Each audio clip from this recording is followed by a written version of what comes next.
Episode 26 Delusion. Why does the world feel so convincing while you are inside it, yet so much smaller once it passes? A disappointment that once swallowed your chest becomes a story you tell lightly. An ambition that once ruled your days fades into something almost embarrassing. Even joy, when enough time passes, begins to look thinner than it felt while you were holding it. The Quran does not mock you for this. It explains what you are living in.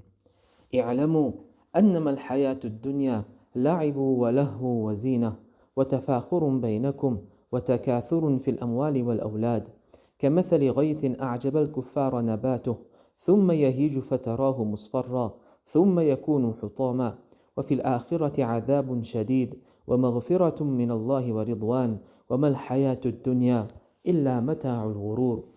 Know that the life of this world is but play, distraction, adornment, mutual boasting among you, and competition in wealth and children.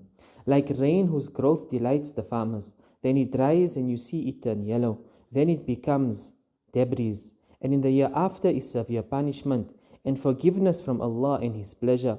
And the life of this world is nothing but the enjoyment of delusion. Surah Al-Hadid, verse 20. The verse begins with a command, i'lamu, know, not suspect, not guess, but know.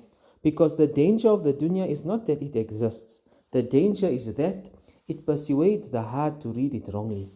The verse does not describe the world with one word. It walks you through it. It begins with la'ib, play, the stage where life feels light, almost consequence-free, the years when the world appears open and harmless, and the soul moves through it without yet feeling its weight. Then comes lahu, distraction. Now the world no longer merely entertains, it occupies, it fills the attention, it keeps the heart busy enough to stop asking larger questions. Then zina, adornment. The eye becomes captivated by appearances, beauty, status, image. The outer surface of life begins to carry more weight than its substance. Then tafakhur, boasting. The self no longer wants merely to possess, it wants to be seen possessing. Worth becomes comparative, identity begins to feed on display. And finally the delusion reaches its most convincing form, takathur, accumulation. More wealth, more children, more measure, more proof that one has arrived. This is not a random list, it is the anatomy of enchantment. The stages by which the human being is drawn more deeply into taking the temporary as if it were eternal. Allah compresses the entire human drama into a single image. Rain falls, the earth awakens, green spreads across the field, the farmer marvels at the growth. For a moment everything appears full of promise, then the process turns, the field dries, the green fades, the color shifts, what once seemed alive begins to yellow, and finally the crop becomes hutama, scattered fragments. A whole season of life reduced to debris. This is how the Quran teaches reality, not by denying the beauty of the world, but by revealing its timeline. Everything you admire is already moving towards its fading. Everything that dazzles you today is quietly approaching its final color. Then the verse delivers its diagnosis. وَمَا الْحَيَاةُ الدُّنْيَا إِلَّا مَتَاعُ الْغُرُورِ. The life of this world is nothing but the enjoyment of delusion.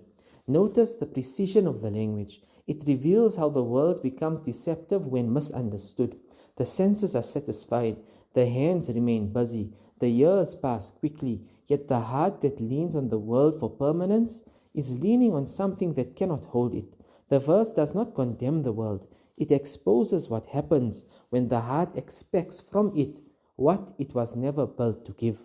Abdullah ibn Mas'ud radiallahu anhu narrates that the Messenger of Allah sallallahu alayhi wasallam slept on a mat that left marks on his side. When they suggested making bedding for him, he sallallahu alayhi wasallam replied, مالي ومال الدنيا ما أنا في الدنيا إلا كراكب استظل تحت شجرة ثم راح وتركها. What do I have to do with the world? I am not in the world, but as a rider seeking shade under a tree. Then he catches his breath and leaves it. The shade is real, the rest is real, the relief is real, but the rider does not mistake the shade for home. That is the prophetic reading of dunya.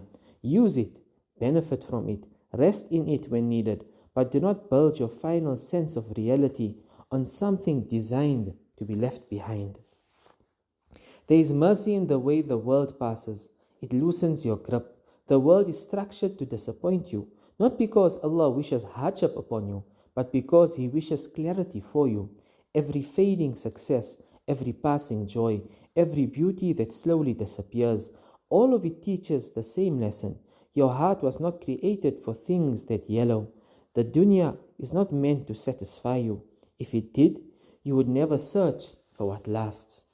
The colors of this world will fade, the fields will dry, the things that seem solid now will one day look strangely small.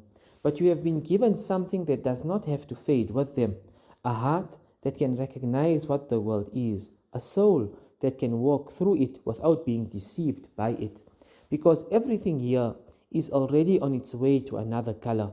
The field will yellow, the brightness will dim, the spell will break, and when it does, the real question will not be what dazzled you while it lasted, but what will remain is this: what were you building while it was fading?